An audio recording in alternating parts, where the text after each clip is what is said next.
Am, la reunión de hoy va por un camino muy emotivo y eso está muy bien.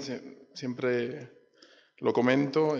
Muchas veces uno tiene un plan previsto, hace un programa y el Espíritu del Señor pues hace que el culto se mueva por otra dirección y coja otro énfasis, pero eso está muy bien, porque como creyentes debemos dejar espacio a que el Espíritu vaya guiando la reunión. Las iglesias ortodoxas, antes de empezar el culto propiamente dicho, hacen una invocación al Espíritu, pidiéndole al Señor que el Espíritu dirija toda la reunión. Y creo que todas las iglesias, todos los creyentes deberían hacer lo mismo, pedir que sea el Espíritu el que dirija. Y está muy bien porque en un culto de la familia, el sentimiento que uno tiene por la familia, el amor fraternal, el afecto por los seres queridos, por los cercanos y no tan cercanos, es lo que debe resaltarse. Así que muy bien, de verdad que me ha emocionado, Paco, las palabras que has leído y muy bien, muchas gracias. Y ahora voy a tener una reflexión que le he puesto por título La idea que Dios tiene de familia. La idea que Dios tiene de familia. Y muchas veces, aunque las personas nos esforzamos por explicar las cosas bien y por definir bien las cosas, es difícil que lo que yo tengo en la mente pueda explicarlo, pueda entrar por vuestros oídos y podáis hacer una imagen mental. Es decir, de lo que yo tengo en la mente a lo que vosotros tenéis en la mente, hay varias barreras, ¿vale? Y a veces es difícil conectar. Y gracias a Dios hoy en día tenemos unas herramientas de comunicación muy buenas. Por ejemplo, el cine. Las referencias del cine son muy buenas.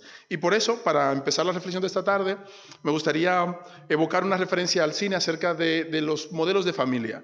Es una película del Pierce Brosnan, que es famoso por hacer de James Bond, de agente 007 durante muchos años, pero en esta peli no hace de James Bond, no hace de galán de James Bond, hace de padre soltero de 3 hijos. Y es una peli llamada Evelyn. No sé si la habéis visto, alguno de vosotros, esta peli. No es de los grandes taquillazos de Pierce Brosnan, pero es una muy buena película. Es una muy buena película. Es de 2002, se llama Evelyn. ¿De qué trata esa peli? Es un padre irlandés que se queda viudo, su mujer muere. Como su mujer muere, se queda él solo con sus 3 hijos. Claro, la idea de la época era que como un padre se va a poder hacer cargo de 3 hijos, ¿no? Los hombres sirven para trabajar, para trabajos manuales, para trabajar en la mina, pero para criar hijos no sirven los hombres. Así que el Estado le coge los hijos y los envía a 3 orfanatos distintos. Y toda la peli es la lucha de Pierce Brosnan por recuperar a sus hijos. ¿Y por qué hablo de esta película? ¿No? Parece que no es una película muy alegre, porque la película tiene una escena que para mí es la más importante. Claro, yo soy teólogo y cuando uno ve una peli, pues siempre vas intentando captar las referencias teológicas, ¿no? de las películas. Es una deformación profesional que tenemos los teólogos. Y hay una escena de la película que para mí es la más importante y es en el juicio que están ahí analizando la idoneidad de este padre soltero para ver si él puede criar a sus hijos, ¿no? Y el fiscal le dice, usted no puede cuidar a sus hijos porque lo que encontramos en la Biblia, en la ley de Dios, es que una familia está compuesta por una madre, un padre y unos hijos. Y como en su familia no está la madre, usted no puede criar a sus hijos. Claro, eso es un argumento definitorio, es un argumento final. Contra ese argumento, ¿qué puedes contestar? Pero Pierce Brosnan, que por eso es el galán de la peli, por eso es el protagonista, le da un argumento final. O sea, si ese argumento parecería incontestable, Pierce Brosnan le hace un alegato teológico final. Y es, mira, posiblemente es cierto, dice el protagonista, posiblemente es cierto que una familia idónea está compuesta por una madre, un padre y unos hijos. Eso nadie lo puede negar. Sin embargo, el modelo de familia bíblico tiene un referente mucho más alto y mucho más complejo que el de una madre, un padre y unos hijos. Y es el modelo de Dios. de la Trinidad, le dice el protagonista. Dice, en la Trinidad tenemos a un Padre, tenemos al Espíritu Santo y tenemos al Hijo. Y allí no hay madre.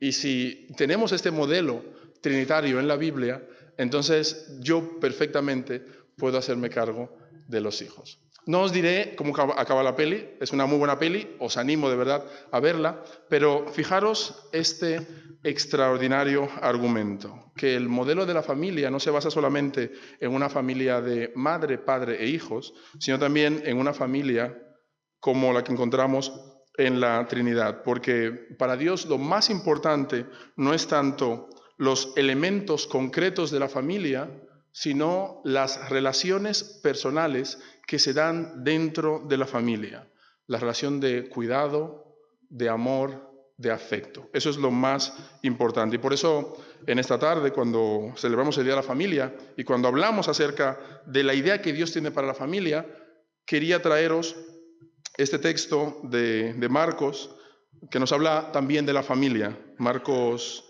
10, del 28 al 30. No sé si podemos proyectar esos 3 versículos, 28, 29 y 30, en la pantalla, porque son 3 versículos que nos hablan de la familia, que muchas veces se han utilizado para explicar la familia, para explicar el seguimiento de Jesús, y creo que también muchas veces se ha mal interpretado este texto, o no diremos mal interpretado, sino interpretado de manera no adecuada, digámoslo así, se ha interpretado de manera no adecuada. Así que en los próximos minutos, si me permitís, me gustaría explicar 3 cosas. Primero, corregir una interpretación incorrecta que creo que se ha hecho de este texto. En segundo lugar, me gustaría resaltar la comunidad como familia alternativa.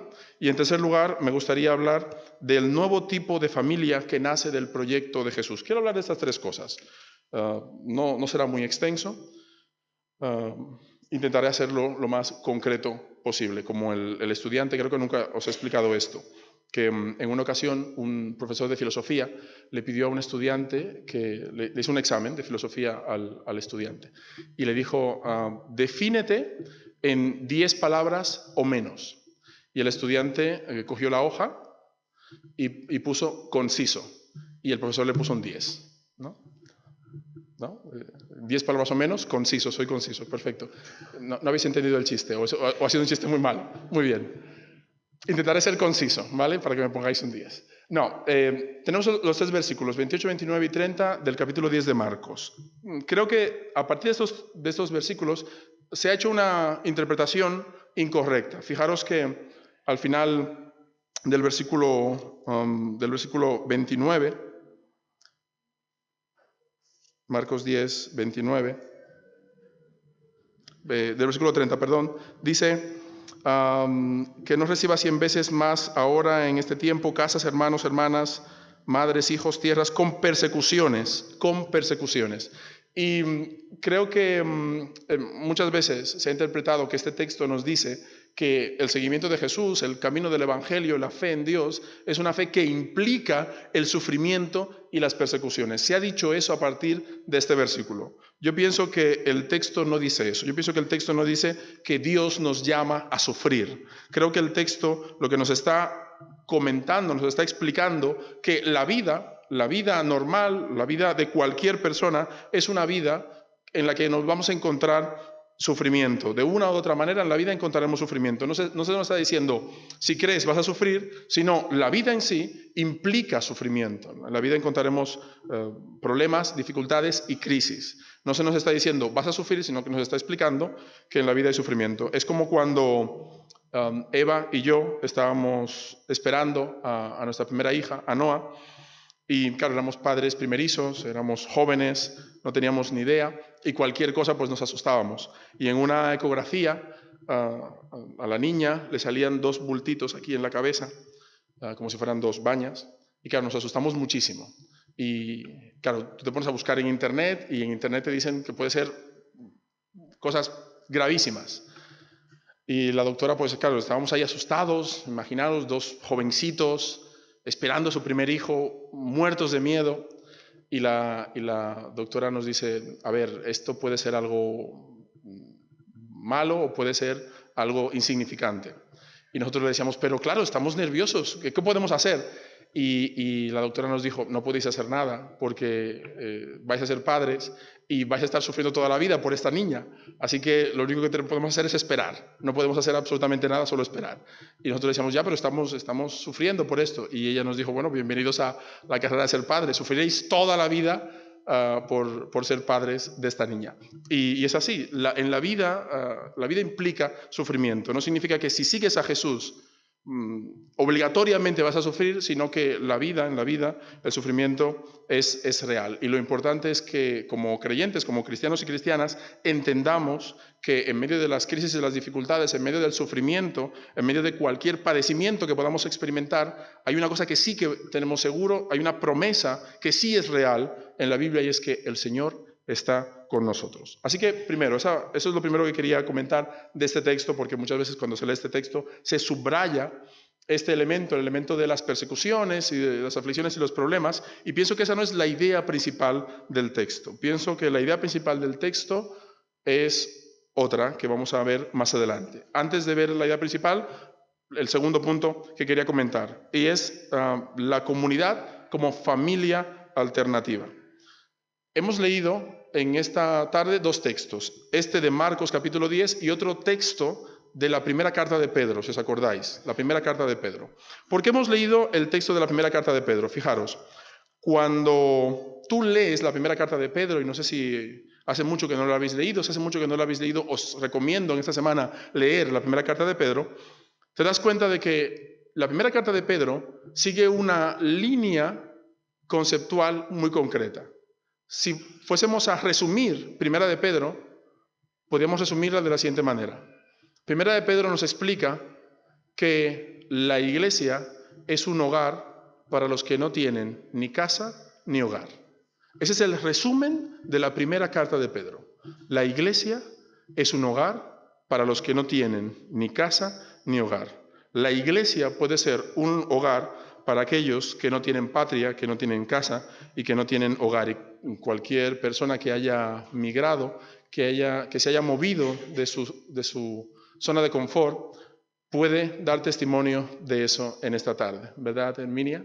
Puede dar testimonio de cómo la iglesia es una patria, es una casa y es un hogar. Esto no quiere decir, otra interpretación errónea que a veces hacemos, esto no quiere decir que si tienes un hogar, para seguir a Jesús tienes que salir y abandonar tu familia. No quiere decir eso. El texto en ningún lugar dice eso. Otra de las interpretaciones erróneas que a veces hacemos.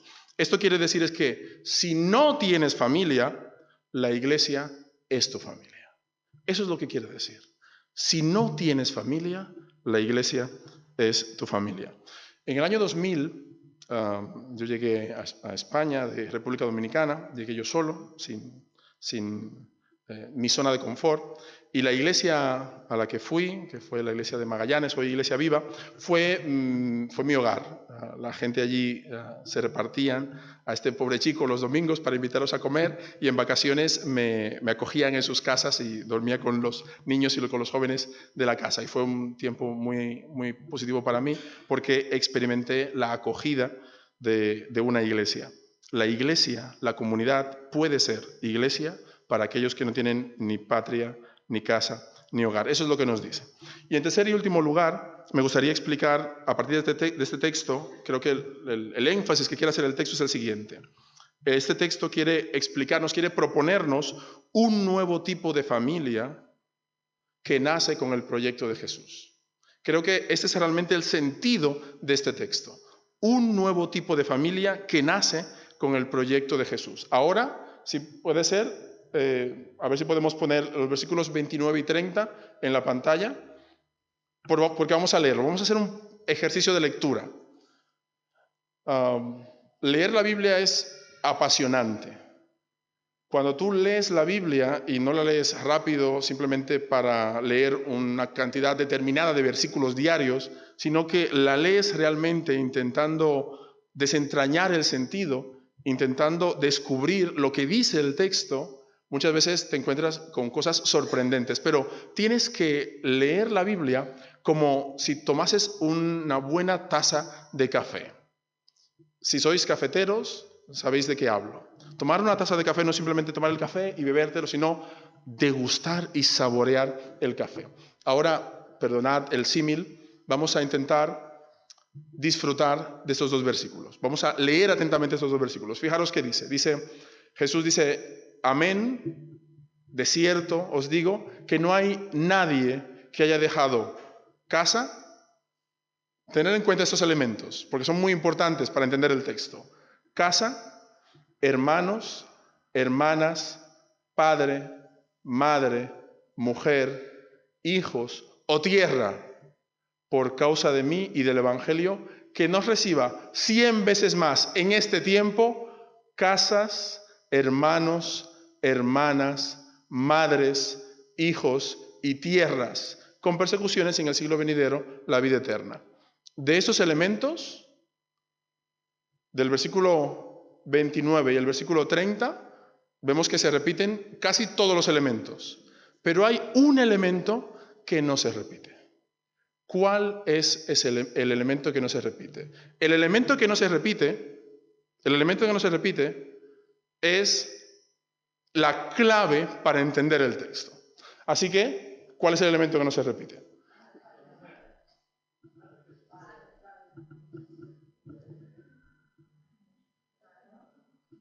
¿Lo habéis leído? ¿Cuál es el elemento que no se repite?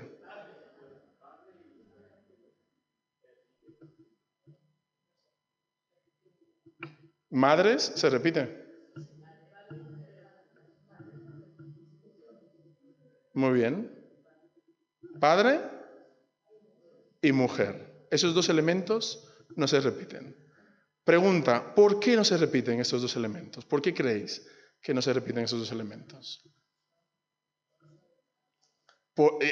Eva, es exactamente por esto. Es exactamente por esto. Eva ha dicho, porque solo hay un Padre. Ese es el motivo, esa es la razón. Parece una respuesta muy básica, muy sencilla, ¿no? Pues esta es la razón, este es el motivo.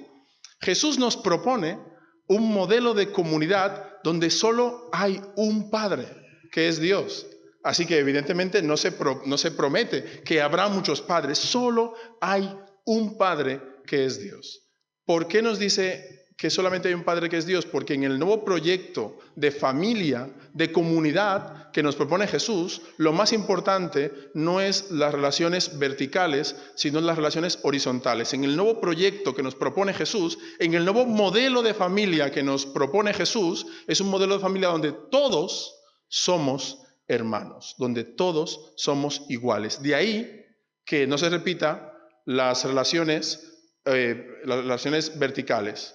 Esposa y padre no se repiten, porque a partir de ahora en el nuevo proyecto, en la nueva comunidad, en la nueva familia que inaugura Jesús, lo más importante es que todos somos iguales. Jesús subvierte completamente las estructuras de dominio, de control de la sociedad de su época. Jesús nos propone una comunidad igualitaria, nos propone una familia donde todos somos hermanos y hermanas y experimentamos y vivimos las buenas nuevas de salvación, el Evangelio, desde la horizontalidad. Todos somos iguales. En el nuevo proyecto de familia que Jesús nos propone, lo más importante no es que uno manda y que los demás le obedecen. No, eso no es lo más importante. Lo más importante no es ni siquiera el honor de aquel que se considera estar por encima de los demás. Para Jesús no importan las jerarquías. Este es más importante, este es menos importante, este está arriba, este está abajo. No, de hecho, en muchas ocasiones eso es justamente lo que nos dice Jesús. Los pequeños son los últimos, los pequeños son los primeros, los grandes son los últimos. ¿Por qué? Porque en ese proyecto ya no importan las jerarquías. Si no hay jerarquías, ¿qué es lo que nos propone Jesús? ¿Qué nos está diciendo Jesús? Que lo importante es la igualdad, el compromiso, la responsabilidad y el amor. Esos son los elementos que conforman el nuevo proyecto de la familia de Dios.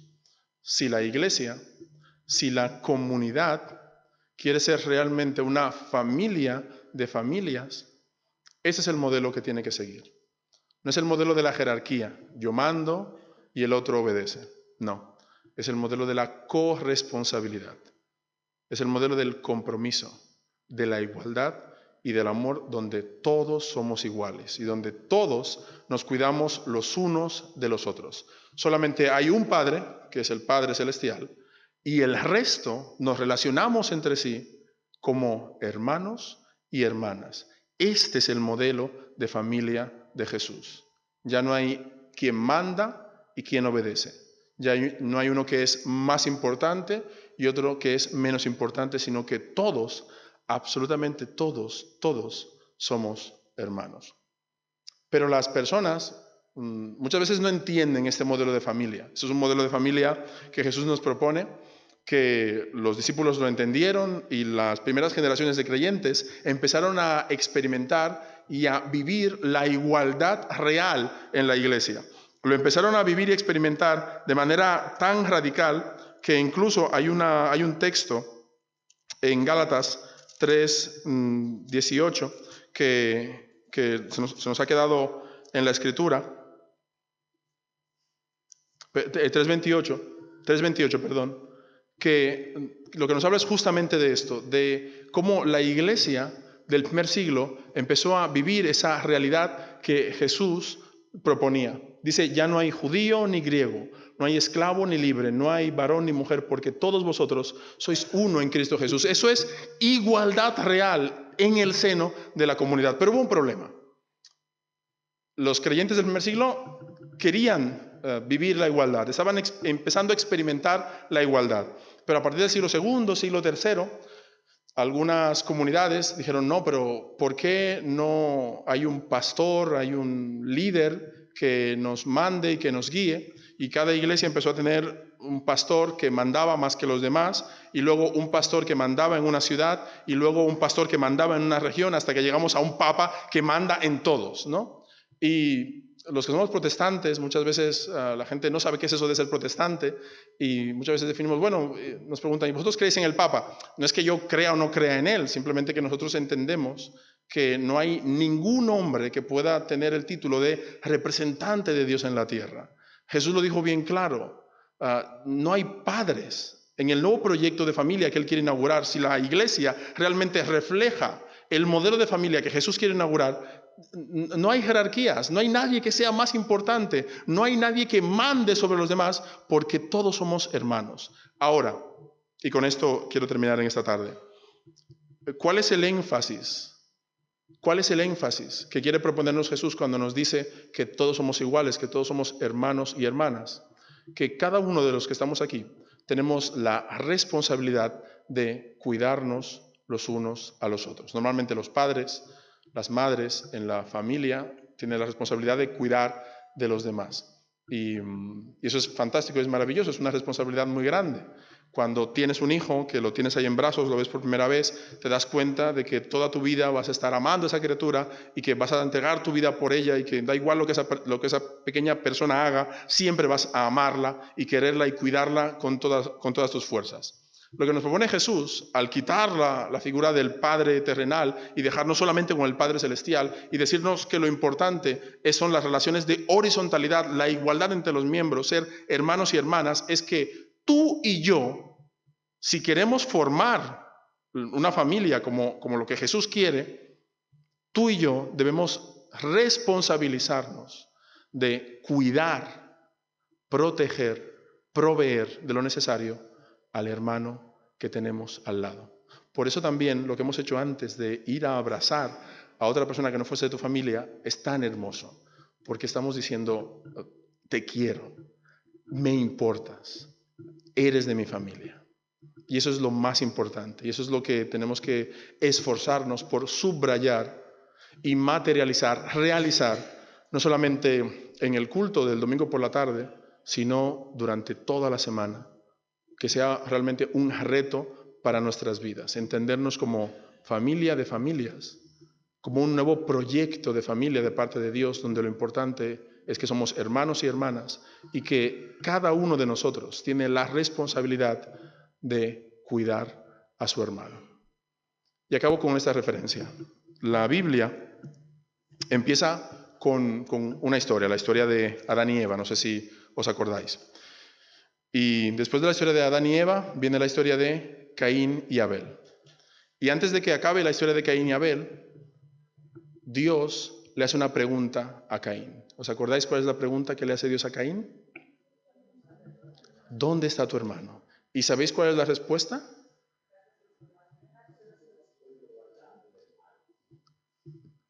Caín no responde a la pregunta, le hace otra pregunta a Dios, pero no se la responde. ¿Y sabéis por qué no se la responde? Porque la respuesta a esa pregunta tenemos que darla todos los días, cada uno de nosotros.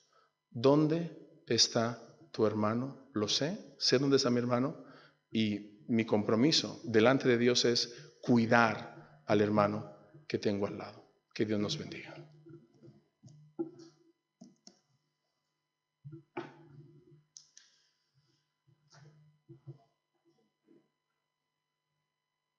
Ahora vamos a acabar con la Santa Cena, y para hacerlo vamos a leer el texto de 1 Corintios, que es el texto que leemos siempre. Y en este texto de 1 Corintios capítulo 11, versículos 23 al 28, hay dos frases que se repiten y que también lo que nos indica es cuál es el sentido del texto. Al final del versículo 25 dice, haced esto en memoria de mí. Y al final del versículo 24 dice, haced esto en memoria de mí. Y cada mes, 2 veces al mes, hacemos esto. Y al repetirlo tanto puede ser que pierda el sentido, pierda la novedad, ¿no? Porque cuando hacemos una cosa muchas veces parece que pierde la chispa de la novedad. Pero Jesús, al contrario de que pierda la chispa de la novedad, lo que nos insta, lo que nos manda realmente es a repetirlo todas las veces que podamos. Porque cada vez que hacemos esto, dice Jesús, dice Pablo, la muerte de Jesús anunciamos hasta que Él venga. Y no sé vosotros, pero yo creo que Jesús aún no ha venido, ¿no?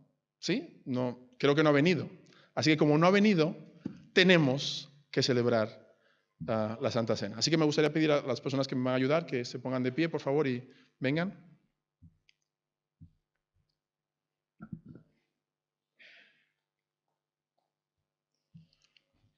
Muchas gracias. Celebramos el pan y el vino como una invitación de parte del Señor a sentarnos a su mesa. A sentarnos a su mesa y experimentar su cuidado y su cariño. Él, como ese hermano mayor de nosotros, nos presenta, nos propone la posibilidad de acercarnos a Dios. Antes estábamos alejados de Dios, no éramos dignos de sentarnos a la mesa del Padre, y Jesús, con lo que hace en beneficio nuestro, nos da la oportunidad de sentarnos a la mesa. Y por eso, en esta tarde, nosotros como creyentes, como seguidores suyos, como personas que en un momento de nuestra vida hemos decidido creer en Él, aceptar su amor, pedirle que nos transforme, en esta tarde podemos sentarnos a su mesa y comer del pan y beber de la copa, recordar lo que Él hizo, pero también alegrarnos por el mensaje de esperanza que hay detrás de este acto. Así que en esta tarde eso es lo que vamos a hacer. Me gustaría invitaros a poneros de pie y compartir todos de este pan y de esta copa.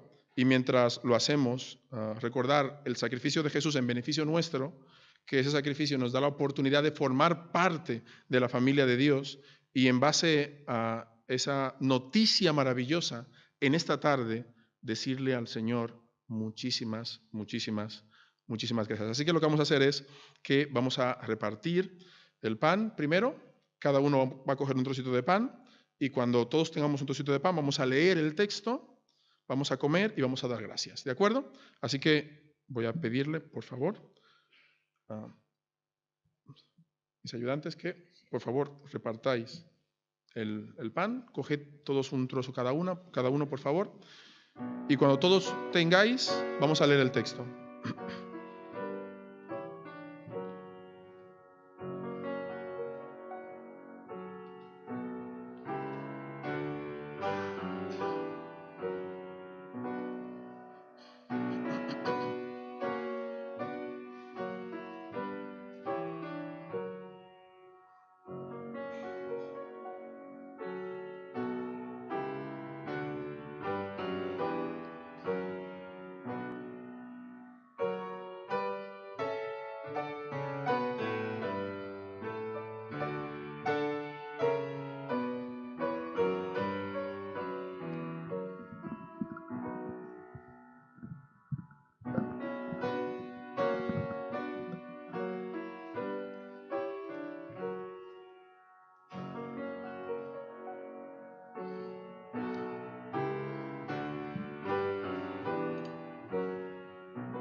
Dice 1 Corintios 11, 23, porque yo recibí del Señor lo que también os he enseñado, que el Señor Jesús, la noche que fue entregado, tomó pan y habiendo dado gracias, lo partió y dijo, tomad, comed, eso es mi cuerpo que por vosotros es partido, haced esto en memoria de mí. Damos gracias al Señor en esta tarde.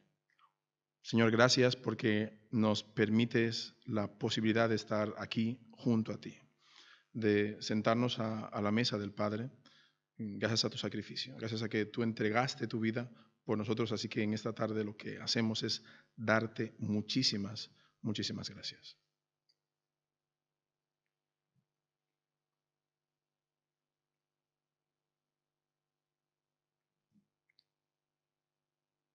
Haremos también lo mismo con la copa, así que por favor, tomad una copa cada uno.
El texto dice, asimismo tomó también la copa, después de haber cenado, diciendo, esta copa es el nuevo pacto en mi sangre. Haced esto todas las veces que la bebierais en memoria de mí. Gracias, Señor. Oramos, Señor, gracias, porque esta copa representa el nuevo pacto en tu sangre. Señor, somos salvos no por lo que nosotros hemos hecho, no porque nosotros hubiésemos hecho o podamos hacer. Somos salvos por lo que tú hiciste, Señor. Y esa salvación fue sellada con tu sangre. Así que en esta tarde y cada día de nuestras vidas, nuestra voluntad es darte las gracias. Gracias, Señor. Amén.